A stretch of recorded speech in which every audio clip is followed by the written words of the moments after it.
Maybe this is uncharitable, Scott, but when somebody says we believe in biblical authority and keeps advancing such a bad argument, it makes me question the commitment to biblical authority, and at least say on this issue, something is overriding biblical authority from the culture. Being a Christian doesn't make you feel like you're on top of things. It actually makes you feel like you're under things and in need of grace. I get why people are drawn to the left. I understand it. At the very end, though, why I think I'm not, is there's no other way to put it than it's just divorced from reality.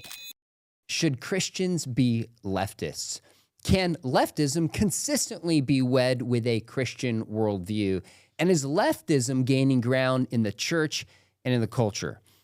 Scott Ray, we've got a fascinating new book we're going to do a review on by Philip Christman called Why Christians Should Be Leftists. You ready to rock and roll? I'm ready. Let's get to it. All right, so this is really more of an essay than it is a book. It's kind of a testimony of his experience, which we'll get to.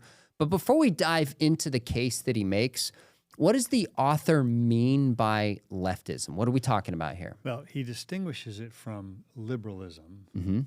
Which he's referring to political liberalism there, as opposed to, and just to be clear for our listeners, the term classic liberalism is different than political liberalism, which is different than leftism. Okay, the classic liberal tradition is what our founding fathers had in mind, of individual rights, free expression, limited government, things like that form, I think, sort of the heart and soul of political conservatism today.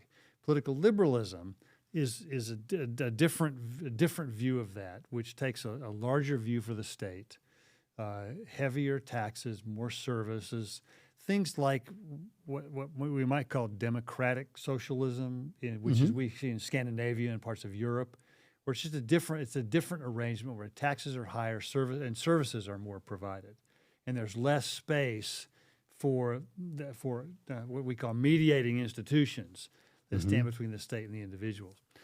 Leftism is political liberalism on steroids. Okay. And the leftism that he's describing here is, I think, sort of heavy on deconstructing the institutions, mainly of the market economy, where the liberal, I would say, political liberals want to remodel the house. Okay?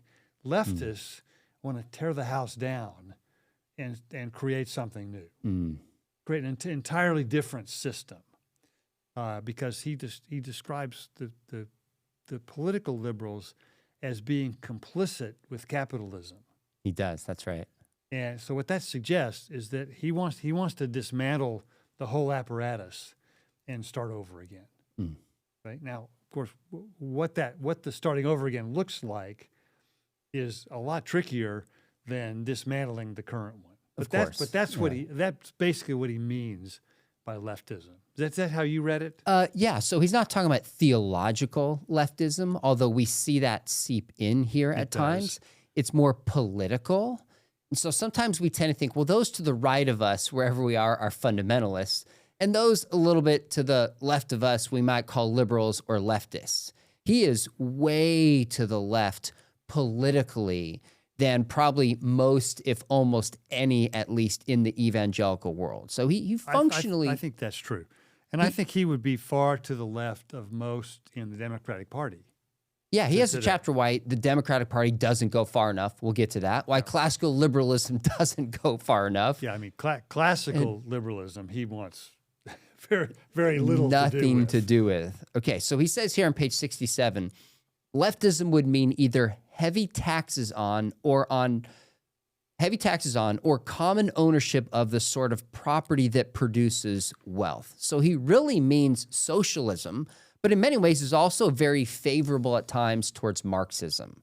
So that's the kind of leftism that he seems to be arguing for. He says the leftist view, instead of a market economy where it's individuals, doing mutually beneficial exchanges, it's more I think the idea that what he calls it, the means of producing our stuff, is commonly owned. Right. and can't then the ownership of those, as Marx described, the means of production, can't be owned by individuals who concentrate their wealth and their ownership by virtue of that. So it's either state owned, but more owned in common, more owned by the public, is what they're after. We're going to offer some of our critique of that, but I'd love to know what you think the author gets right. Whenever I read a book like this, my first instinct is I'm going to take issue with this book. I look for areas I have common ground, areas that are positive, areas I can learn from. So what do you think the author gets right? I think there are a number of things.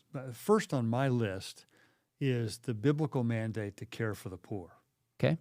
The biblical mandate to make sure that our policies and our public policy doesn't disadvantage further the least among us.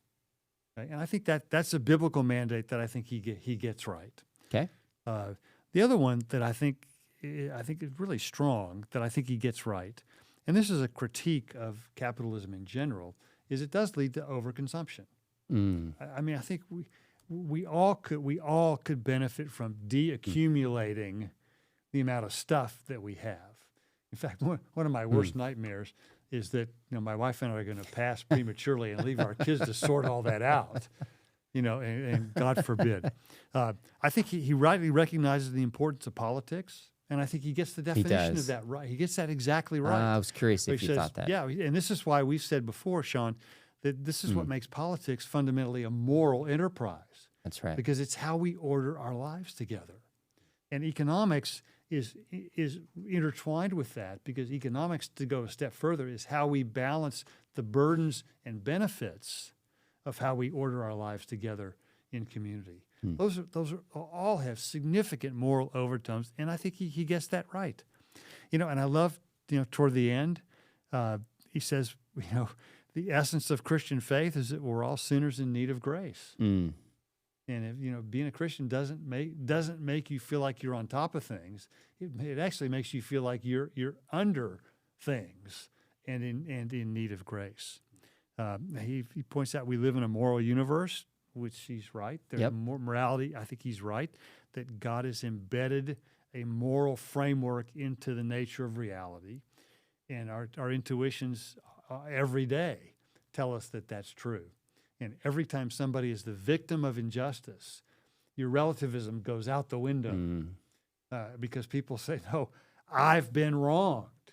And for the relativist, the giant says who question looms large, but not for Christman.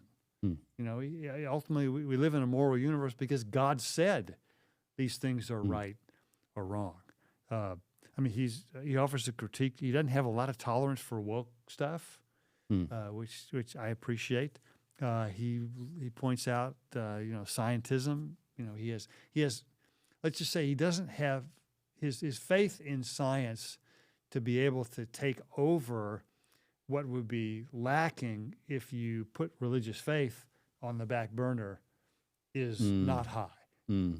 So he's not a secularist. He is. I think his Christian faith is real, and I think as a result of that, he gets some things right. You got other things you want to add? Yeah, that's a great list. That's pretty much many of the common ones that I had. His definition of politics is, he says, it's just morality is practiced by more than one person. As humans, we need each other. Thus, we have to continually hash out how we'll live together. And so he agrees with us. We differ on his political views, but he's basically saying we need to think biblically about politics, and politics is one way we love our neighbor. Right. We would agree with that approach, differ on the practice, which we'll get to. And I think we might actually differ on some of the ends of politics. I think that's right. And we would definitely differ on many of the means to accomplish those ends. In the past, I think we've said that generally there's widespread agreement on the ends of what a political economy should look like. I'm not so sure we will always agree on the ends for this. Fair enough. I think that's right, and we'll get to some of that. He says, for example, we live in a moral universe. He writes this on page 78. I did think you see coming through this idea, he goes that morality is not optional for Christians. And he says, we live in a moral universe. This is one of the points that Christians of all stripes ought to agree about. Agree. We think that both morality and existence itself emanate from God's nature. But as a good leftist, God's nature seems to be reduced towards love, which is love. And I go, yeah, it's love. It's also justice. And if you go too far to the right, it's just justice. In this case, too far to the left seems to just be love. I think we need to balance that out. But insofar as we live in a moral universe, he says morality, at least for Christians, is not an add-on. It's part of the fabric of the universe. Amen to that. Absolutely right. He says scientism tends to reduce us to selfish survival machines. I'm reading this going, amen. So there's plenty we can be positive about. But in some ways, he says this is really more of an essay than a book. And I thought it was fascinating because he's kind of given a testimony. Like somebody could stand up, give a testimony, even evangelical church, about how he left kind of the right-leaning Republican Party, remained a Christian in the way he describes it, and now is on the left. So I'm curious what you make of his conversion story and any points that jumped out as significant to you. Well, it seemed his conversion, quote, political conversion, was because he read the Sermon on the Mount. That's right. And was deeply, deeply impacted by that. And I think saw a whole host of things that had implications for him in terms of politics and economics. Now, I think we'll debate a bit with some of the takes that he had, takeaways from the Sermon on the Mount. But I think that's basically what got him sort of started on this leftward trend. And I wonder, this is a point I think we've made in the past when we've talked about the intersection of Christian faith and politics and economics is the political and economic world in which the Bible was written was so different. Absolutely. Than That's today. right. And that's why I think we got to be very careful in how we do any direct application from the biblical text, namely things like the Sermon on the Mount, to political economy today. So there's just a whole host of really significant differences that have to be taken into account. I mean, the big one is that if you would have asked the average person in the first century who they were going to vote for, we have a vote. Like, so what do we vote? We're voting for Caesar or not. You don't vote for Caesar, you lose your head. And economics was completely different. It was a zero-sum economic world. And so there was this necessary connection between winners and losers, and people were stuck in the economic strata that they were born into. Nobody, there were no rags to riches stories in the ancient world. Lots of the opposite, as the prodigal son shows. But you have to take those differences into account. Now, we'll talk more about how he reads the Sermon on the Mount in a bit. So some of the things that jumped out on page 1, the title is Testifying, and he talks about growing up in a fundamentalist, evangelical, Pentecostal, Calvinist background.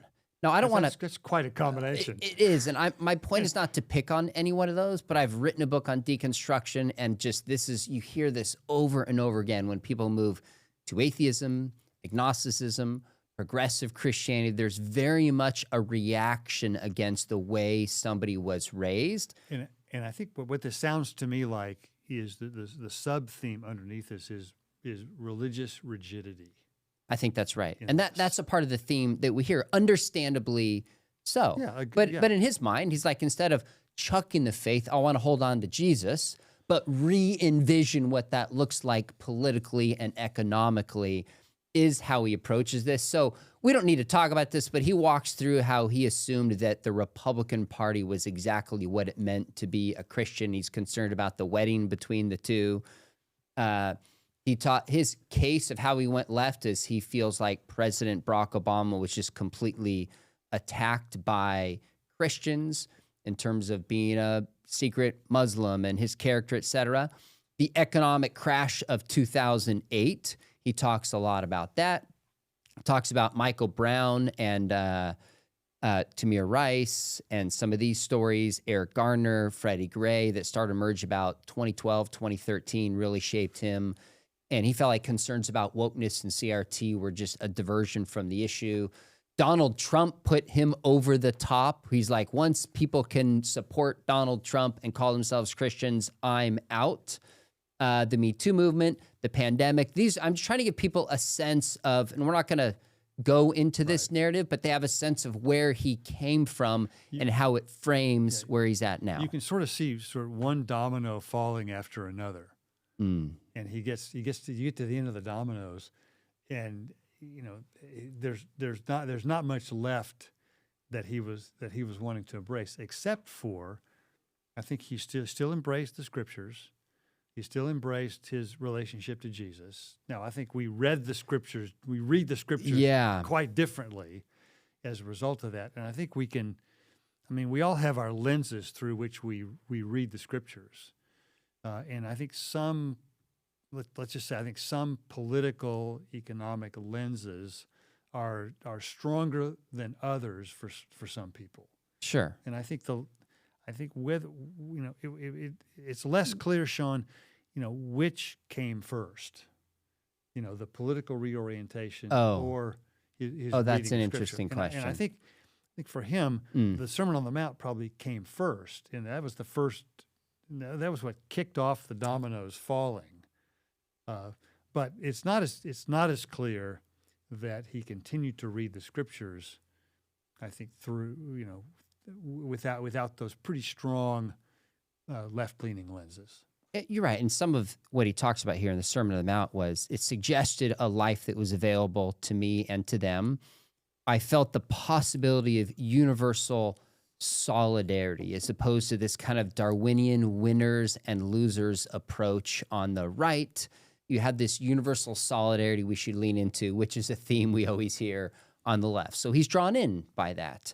Now, one thing he talks about... which is, I think, just another way of saying that what you had mentioned earlier is that the left tends to emphasize love, the right tends to emphasize justice, and that's another way of saying some of those same things.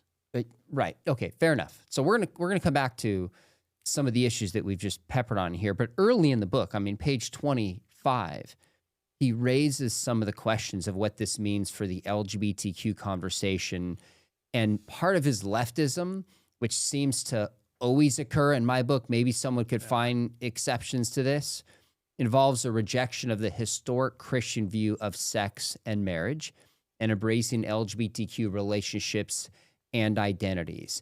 Now, he 3 times says in the book on different pages, 25, 58, and 86, that we know something by its fruit. And it says sometimes theological arguments you can only settle by observations. So he's talking about certain biblical arguments about sex and marriage. And he says once I was in several churches where some people who, what does he describe as lesbians, were not able to serve. He goes, for me, that's the end of the debate. That people say we want to obey Jesus, but some people couldn't serve. And then he says, that some people would stand in the way of a gay person's right to marry. I'm out. Now, I have a lot of thoughts on this. I don't want to get too sidetracked, but do you want to weigh in on this? Well, again, like you, I'm not particularly surprised that this is where he went. It's not a central part of what he's dealing with. In my view, this is another domino that fell, and it's not a surprise at all that it's one that did. And I think part of the left-leaning culture is, and this emphasis on inclusion, and what he talked about, emphasis on sort of universal solidarity, is I think another way of saying that it's trying to be as inclusive as possible. And I think I'm not surprised, and I'd want to be careful that we don't get the theological cart before the horse on this, because our theology, our ideas determine how we act. They should. Now, and it doesn't. We're not leaving room for places where the church has failed. And I think the church has failed in some respects to show the love of Christ to the LGBTQ community. Now, I think we can do that without abandoning our convictions either. And it's true that there's some in the LGBTQ community who see our convictions as the same thing as not being loving toward them. Sure. And I think that's my guess is that's probably some of what he means by their fruits. I agree, but he's adopting a certain view, a cultural understanding of love being affirmation, which I think is decidedly not biblical. And 3 times he says, by your fruits you shall know them. Well, what is the scriptures talking about? What is the point being made here? It's the fruit of repentance. It's the fruit of obedience. Look in the Sermon on the Mount, Matthew, again, 5 through 7, ironically, in Matthew chapter 7, it's very clear that we judge a tree by its fruit. In that context, it's the fruit of obedience, it's the fruit of lawfulness, and it's the fruit of repentance. And so 3 times he mistakes this argument. If people have been doing this, I've responded to this for probably a decade and a half now, and people continue to advance this. And so to me, maybe this is uncharitable, Scott, but when somebody says we believe in biblical authority and keeps advancing such a bad argument, it makes me question the commitment to biblical authority, and at least say on this issue, something is overriding biblical authority from the culture. Yeah. That's the case that I would make. Fair enough. All right, so he says that he goes after the Democratic Party as not going far enough, which I just thought was interesting. You often hear it from the right, but to hear it from the left, their critique is going to be different from the right. Why does he say the Democratic Party doesn't go far enough? Because it's in collusion with capitalism. Exactly. That's the point. And in his view, our capitalist system, and again, remember, he uses the term capitalism. I don't like that term because, but I'm going to use it because that's what he did. But just to remind our listeners that Karl Marx coined that term, and it was intended pejoratively at emerging market systems. So I would prefer, market-based economies, market systems, but that's a little more unwieldy to say. So we'll go with capitalism for now with that caveat. Fair enough. But I think he, in his view, anything that's tainted by capitalism is morally tainted.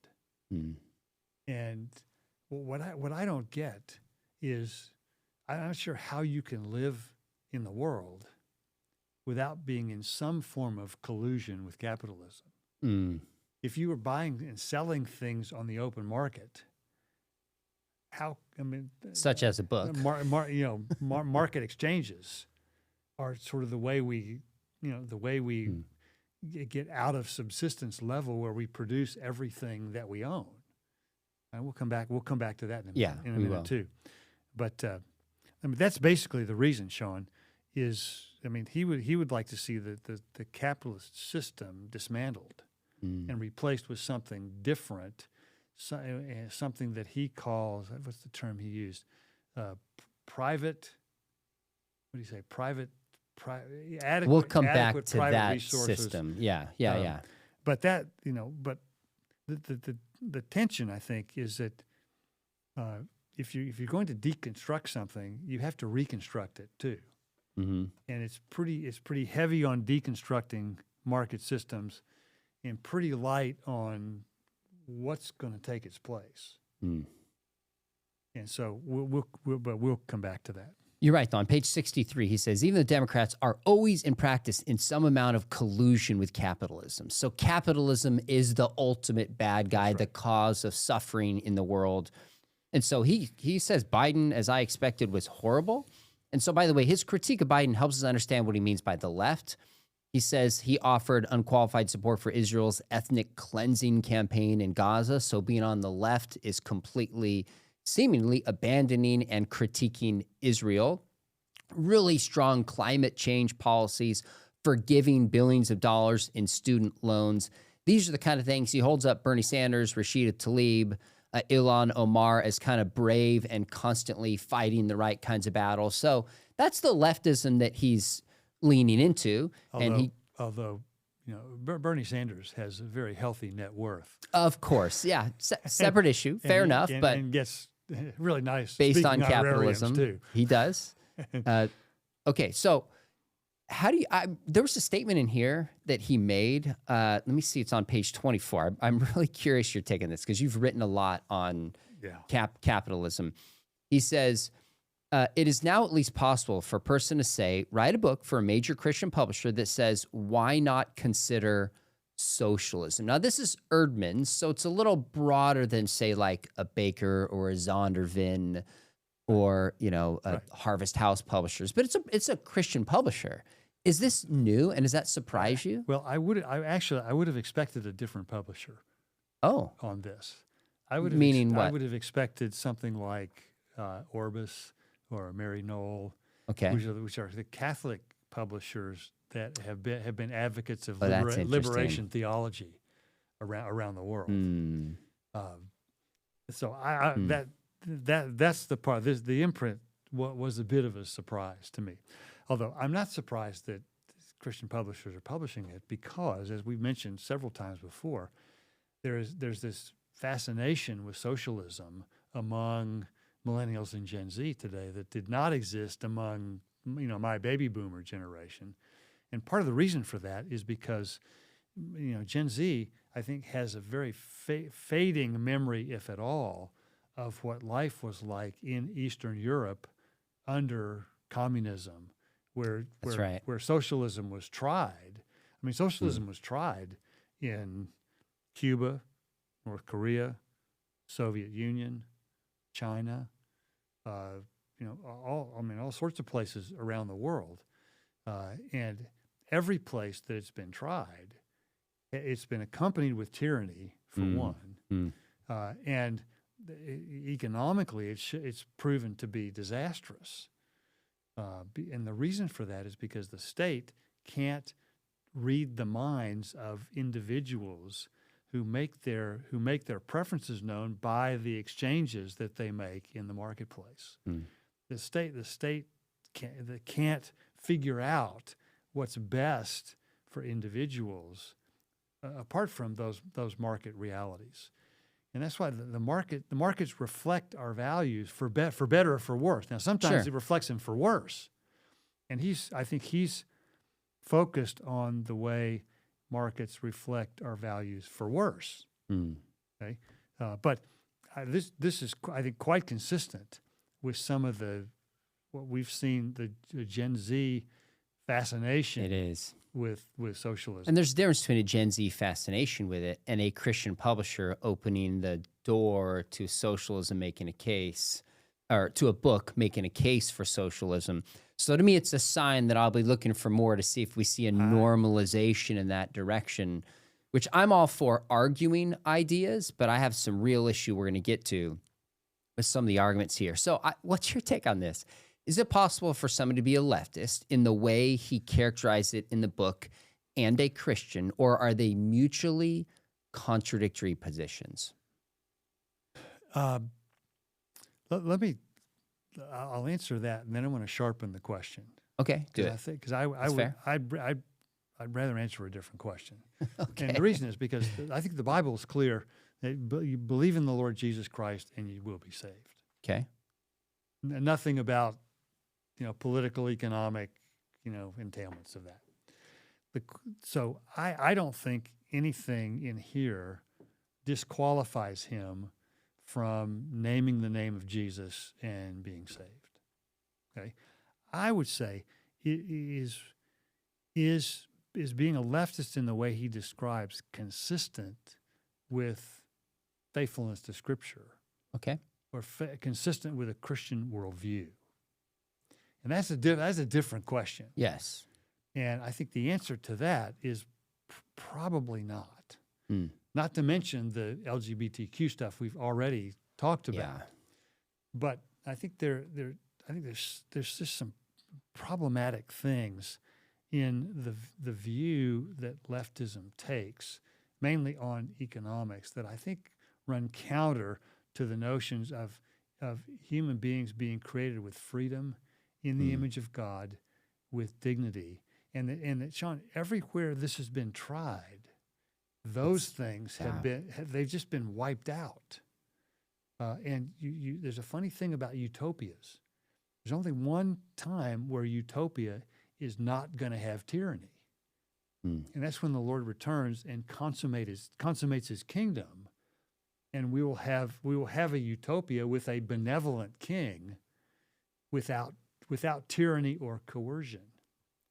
Now, the other thing that I think is problematic with leftism is the view of private property. And I think private property, particularly the way John Locke articulated it, and it was very influential to the founding fathers.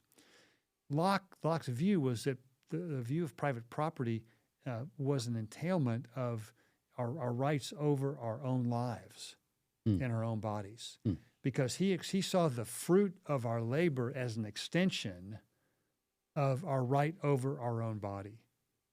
Now, of course, we got from a Christian worldview. Of course, God is the one who owns our bodies, and He owns it all. So the theological argument is a little bit different for that. But I think Locke was onto something, and I think this is one of the reasons why the Bible affirms private property as being consistent with not only the ability to take care of the poor, but consistent with a view of a human person as being free and created in God's image with intrinsic dignity that allows for the freedom that market systems that empower in ways that no other system has done. Now, it doesn't do it perfectly, but it does it a whole lot better than any other system that's been tried. I think that distinction is very fair, and that was a similar distinction I was going to make. God judges somebody's heart, and we can't. Your point about if you believe in Christ, you shall be saved, that's like a minimal Christian salvation. So denying the right to private property doesn't mean you lose your salvation. Believing in radical climate change or some of the other things that he talks about here are not salvific issues. The question is, do they line up with a Christian understanding of the world? That's where we would take serious issue. The thing that does give me concern is there's just flirting with Marxism at times, and Marxism is directly antithetical to the Christian worldview. It is a materialist worldview, period. And of course, Christianity is not, has a fundamentally different view of what it means to be human, the nature of what sin is. So he doesn't call himself a Marxist and embrace all of that, but the flirting with that, I would just say, gives me concern on that level. And he doesn't lay out exactly what the gospel is, talks about grace, being a sinner. It still feels like a left-leaning kind of solidarity, heaven on earth kind of gospel. But that might just be a lack of clarity on his part that he clarifies somewhere else. And I haven't taken the time to look at that. But in principle, I think your distinction is fair. So he defines capitalism, and I want to read it for us. And I just, again, super curious if you agree with his take on this. He says, let me just read it for us. He says, by capitalism, I mean the social system in which the means of production, the stuff that makes all our stuff, which includes land, equipment, intellectual property, like patents and the like, and stock that gives you a controlling interest in these things, is allowed to belong to individual people who have a legal right to pass it on to their children and sell to other individual people or whatever else they might take a mind to do with it. That's it. That's all I mean. Is that a fair description of capitalism? No. No? Okay. To not mince words. Well, there's quite a bit more to it. Now, in part two of this, we're going to offer a moral case. That's right. For free markets, and we're going to use the term free markets in that. But I think his definition, it all reflects around a right of private property, and there's just a lot more to it than that. Now, I think private property is central to that, but the problem with I think the view that he's taking is that I think we have there can be limits on how much you pass on to your heirs. That's why we have inheritance taxes to limit some of that. Yeah. Which I don't think is unfair. Okay. And we've got a good family friend that we've known for a long time, very very well to do, who basically said, I'm not giving anything inheritance to my kids because I don't want them to be in a place where they're not earning their own way on their own. I commend him for that. But Sean, what happens when you don't have private property is really the problem, because one of the things that our listeners may not be aware of, and our students are not being taught in their history courses, is when the earliest settlers came to the United States in the Massachusetts Bay Colony, they tried socialism for the first year or two, and they nearly starved to death. And it wasn't until they adopted basically a regimen of recognizing private property and allowed people to have an interest in their own interests economically that they began to flourish, and they began to produce enough food to actually feed themselves. And they began to produce other things that they needed by virtue of these mutually beneficial exchanges. And I think that the other reason that private property matters is because you can't produce everything that you need on your own. You have to have others producing other things, and we trade and exchange based on the things that we're good at. There's a video that was done years ago called I Pencil. Oh yeah, it's fascinating. And it's a story about a person who tries to make a pencil all by himself. That's right. And it's this Herculean task that if he tried to put it to scale, pencils would probably cost $10 to $20 a piece. And it showed how unrealistic it was to think that we can have the things that we have without a vibrant, dynamic, market-based system. The follow-up to that, by the way, is called iSmartphone. Oh, I encourage our viewers to take a look at both of those videos. They're very enlightening about what's involved. Yeah. And none of that happens if we don't recognize a right to private property. Jay Richards talks about that in his book, God, Greed, and Money, in which he says, you got to get the right material. You got to transport the right material. You got to weed it together. You got to shape it. You got to market it. Like, there's so much. The whole point is a pencil seems simple, but it's a lot of cooperation that takes place that one individual can't do by themselves. Right. Now, to be fair, I wouldn't call that community. Okay. Like some want to do that. I think cooperation is the right thing. I mean, think about, John Stossel did this years ago in a video he made entitled Greed. A great piece on ABC News. And he goes into the grocery store and he said, this is my steak I'm bringing home for dinner tonight. How did this get here? And he goes back all the different steps and all the different people who had to do their jobs and be involved in order to bring the most basic food to market. And there were about like 20 different steps that were involved and all sorts of different companies that were involved, each seeking their own interest while at the same time benefiting for the collective good and his enjoyment of the steak, of course. I'm sure he enjoyed it. Right. So we're going to come back, like you said, in part 2 and make a case for not capitalism, market. What's the term used again? Market economies. Market economies. But there's 3 kind of big objections that he levels, and maybe just kind of give us your quick take on this. And one of them that he writes on page 68 is that he says, capitalism doesn't generate dynamic innovation, in part because people are just one step away from financial ruin. And so if people had more of kind of a social security that was built into them, and had more insurance, then they'd be dynamic and innovative. And capitalism undermines that. And he gives the example, actually, I thought it was interesting. He says Jonas Salk, when he wanted to get the polio, not to become a billionaire, but he just wanted to give the property rights away as an example of how this can be done for the collective good. What's your take on that? Well, I think what he says is true in the developing world, but not in the West, where, and I would call it crony capitalism, that's being tried in a lot of the developing world, mainly sub-Saharan Africa. And I don't think the average person is one step from financial ruin. Now, I think there are more people living paycheck to paycheck. That probably is true, and it is true that people do get bankrupted by cancer treatments, for example, if they're not insured. Sure.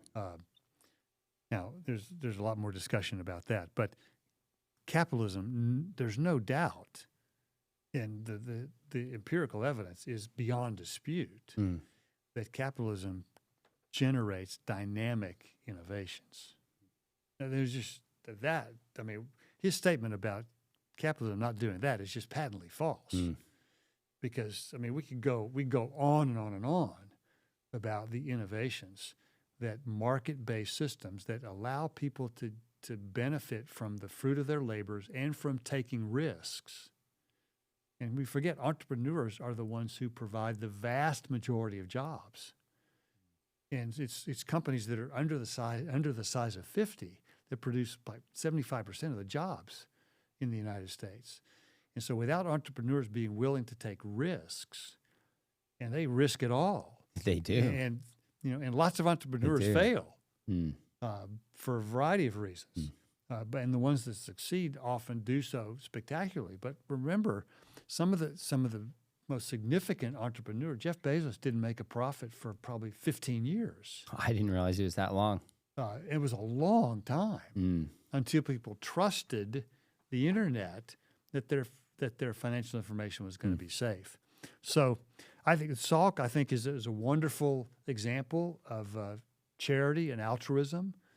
Although my understanding is the people who made the COVID-19 vaccines, they did make a nice profit off of that. That was not the same kind of altruism. But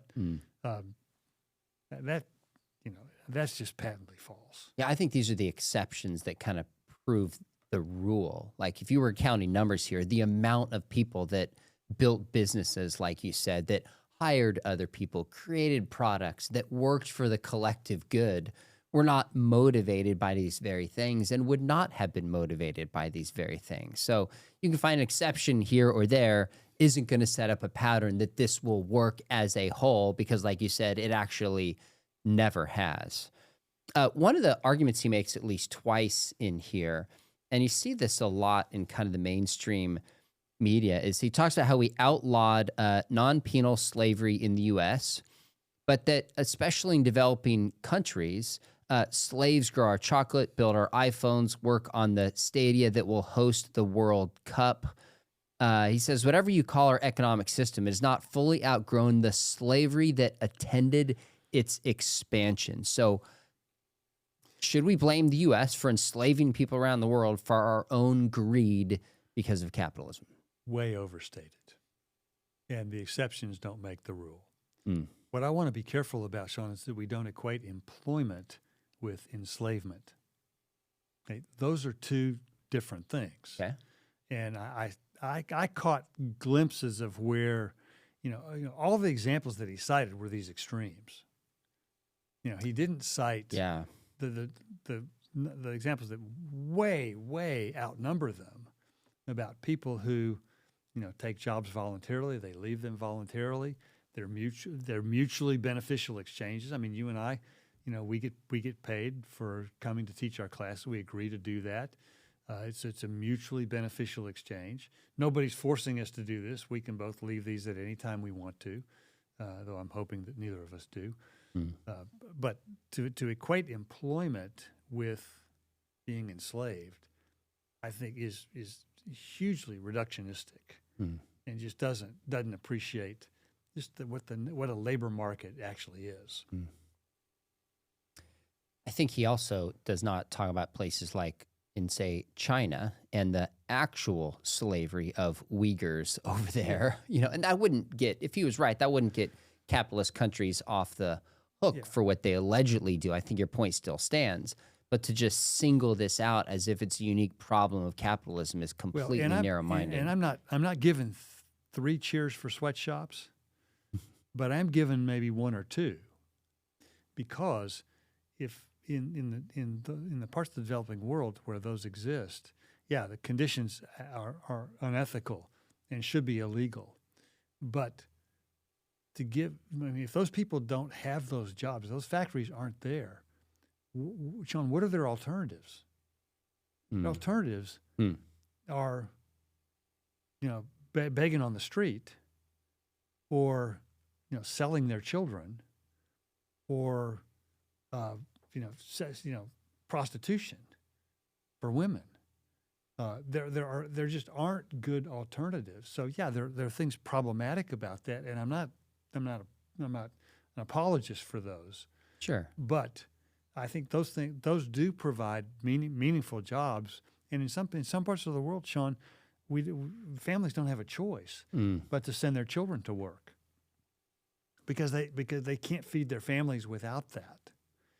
Now, you might ask, well, why are they in that situation? Some of that has to do with the economic system that exists in general that doesn't provide innovation. But again, that's another story. But Sure. I don't want to equate being employed with being enslaved. Agreed. Fair enough. Good distinction. So in part of his solution against capitalism, and you were referencing this earlier, is what he calls private sufficiency plus public luxury. Let me just read the way he describes it. It's on page 66. He says, I'm personally a big fan of the idea of private sufficiency plus public luxury, to quote a mantra beloved of some eco-socialists. A society where nobody has a private swimming pool, but there are well-maintained and beautiful public pools every few blocks. Few people have cars, but public transit is a sci-fi dream. I can't own thousands of the books I covet, but every last little township library has a robust collection and a direct line to the fanciest research libraries in the world. Is that doable, what we should strive towards and be fans of, or is that an unworkable utopian dream? Well, I think it's a nice idea in theory. And the public libraries, we just got back from New York City not long ago. The New York City Public Library is astonishing. Yeah. It's fantastic. But private sufficiency, it will not motivate people to work harder. So true. And this is where, we have to take into account the fallen timber of humanity. Although the Bible does not condemn the pursuit of self-interest, right? We'll get to that in part 2. But I think private sufficiency is not enough to keep people striving and working and continuing to bring new products to market that provide wealth and jobs and products and services that people need. It's not going to provide the kind of medical innovation that's going to save lives. And the public luxury, I think, is subject to what environmentalists call the tragedy of the commons. And generally, when things are held in common, nobody owns them, and nobody takes responsibility for them. That's right. And nobody feels responsibility for them. And that's a big part of the reason we have issues with the environment, because the pollution that I create, the wind takes that to somebody else's neighborhood, and I don't have to worry about it, right? And rivers that are polluted, they go to other countries, and therefore I don't have to worry about it. And think about what's happened to public housing today. That's not a good advertisement for the possibility of public luxury. Now, lots of communities have great parks, but lots of parks are not privately owned; they're run down, and nobody has an incentive to keep them up. My wife's family is a big car family, and one of the advice they gave us is never buy a used car that was a rental. Because people who drive a rental car are going to drive it differently because they just turn the keys over to somebody else versus one you own and care for because of human nature. And I think that makes your point, that good in theory, but just simply not going to work. I like libraries, but there's some books I like to own, and it means something to me, and I write in it, and I go back to it, and I think There's not only not something wrong with that, there's something good about that I think he's missing. Biblical argument, love your take on this, is he talks about work and makes the point that he says Jesus decouples work from subsistence entirely. So this passage in Matthew 6, verses 28 through 30, I'll read it. And Jesus says, "And why are you anxious about clothing? Consider the lilies of the field, how they grow. They neither toil nor spin. Yet I tell you, even Solomon in all his glory was not arrayed like one of these. But if God so clothes the grass of the field, which today is alive and tomorrow is thrown into the oven, will he not much more clothe you, O you of little faith?" What's in between the lines on this is that work is primarily the means by which God clothes us and feeds us. Mm-hmm. And I think I don't think he's decoupling work from subsistence. What he's saying is that God will ultimately provide for you. He doesn't suggest what the means is to provide that. Sean, Interesting point. I mean, how does God answer the prayer, "Give us this day our daily bread"? Mainly, it's by our jobs that we have, right? And I think in part, it's by the economic systems that we have that generate wealth. Okay? To be honest, I can't remember the last time I prayed that prayer, except in church when we repeat the Lord's Prayer. Right. Because God has provided this through my job. Now, he also says later that Jesus also sacramentalized work. He does. And that, in part, the reason is because our work contributes to the common good. But it also is the means by which we take care of ourselves and our dependents. That's a great point. I had not thought about that. The means by which God gives the bread, the means by which God clothes us. I think the larger point he's making here, the end is, "O you of little faith." It's about their faith. It's about their trust in God. And this is merely an illustration to get there, not trying to decouple work from subsistence in the way that he argues. I'd want to ask our author, if he's taking this literally like this, why doesn't he quit his job? Fair question. Why does he get up and go to work? Because he knows that if you don't work, you're probably not going to eat. Which is the danger of taking passages out of a larger biblical context, in which Paul has a lot to say in the Proverbs about somebody being worthy of their wages and specifically working. All right, so I got just a few more for you here. At the root of some of this, he argues that Christians should view everyone as their neighbor. So should we view everybody as our neighbor? And should the government not favor citizens over non-citizens? Well, I think, put it this way.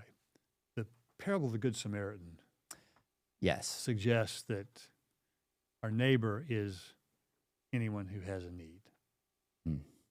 That's the definition of our neighbor. Now, I think we have slightly different obligations to different types of neighbors based on relationships. Okay? For example, I have what compassion looks like for my students is different than what it looks like for my family, right? Because there are things that I will do for my family that I won't do for my students. Okay? Just to clue my students in on that. Yeah. just to let you know. And I think it also, I think, depends on proximity and ability and stewardship. Okay? I think what he's suggesting here is something akin to open borders immigration policy that I think fails to take into account that governments have limited resources. And the citizens that pay taxes, I think, have a greater claim on those resources than those who do not. Okay? Now, those who have need also have a claim on the common resources. I think that's true.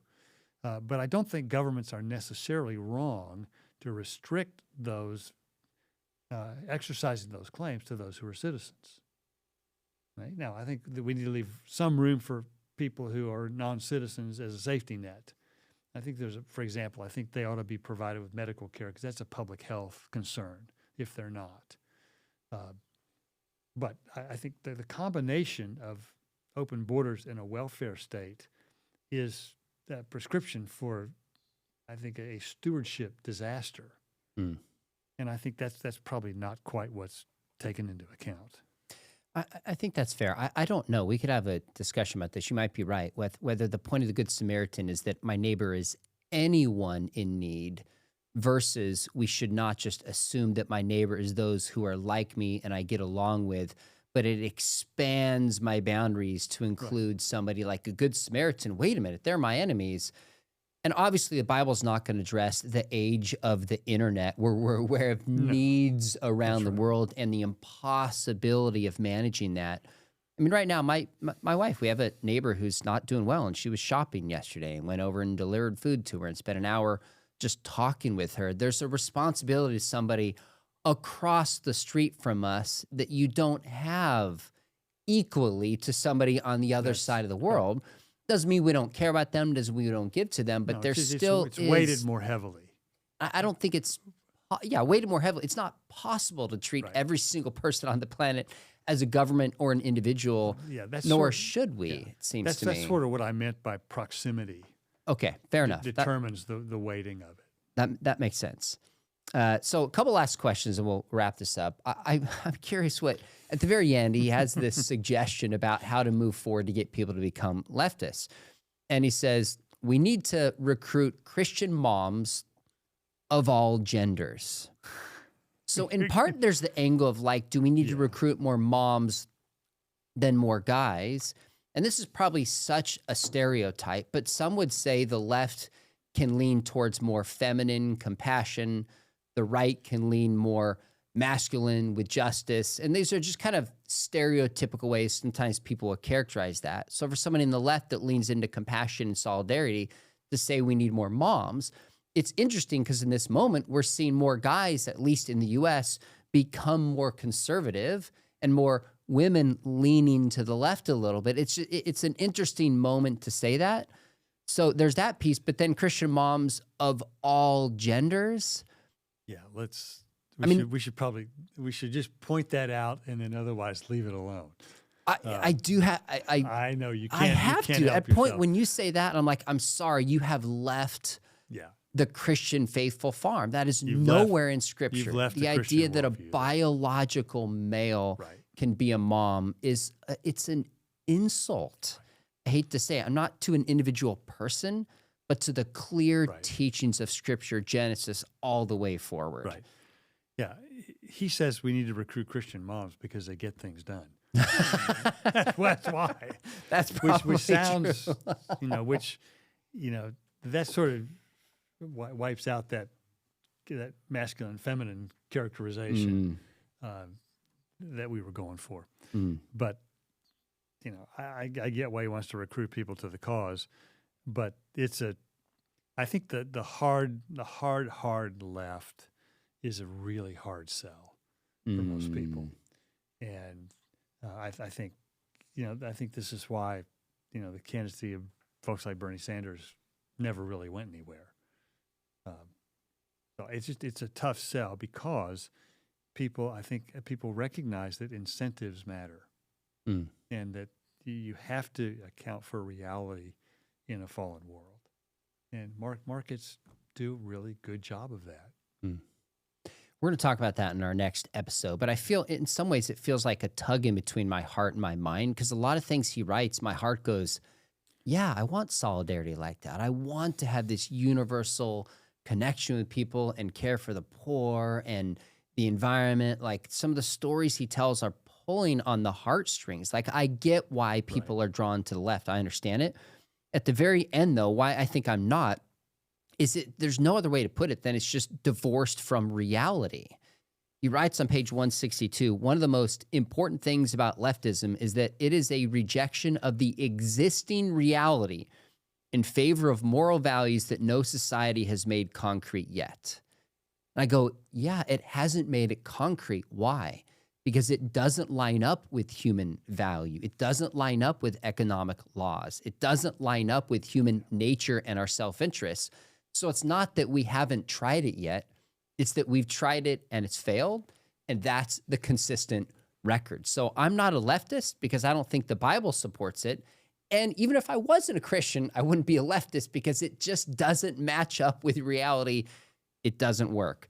Now, if you have any final comments on that, great. But maybe tell us we're going to do a part 2 on the positive case for market economics. Right. I've written on this, on the virtues of, quote, capitalism. That was the publisher's title, not mine. Fair enough. And we laid out a moral case for free markets. And I think there's good biblical and moral justification for organizing our political economy around as free a market system as we can have. That's not to say that it shouldn't have guardrails and that there's a place for that. And it doesn't mean that there shouldn't be abuses. But as we've said before, the problem with capitalism is capitalists.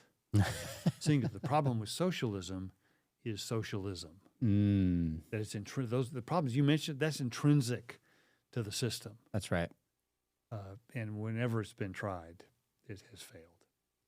Well, I'm looking forward to that episode. And if you're watching this on either YouTube or listening on the Think Biblically podcast, make sure you comment or you send in your email thoughts to us, thinkbiblically@biola.edu, and give us a review. Thanks for watching. In the meantime, make sure you think biblically about everything.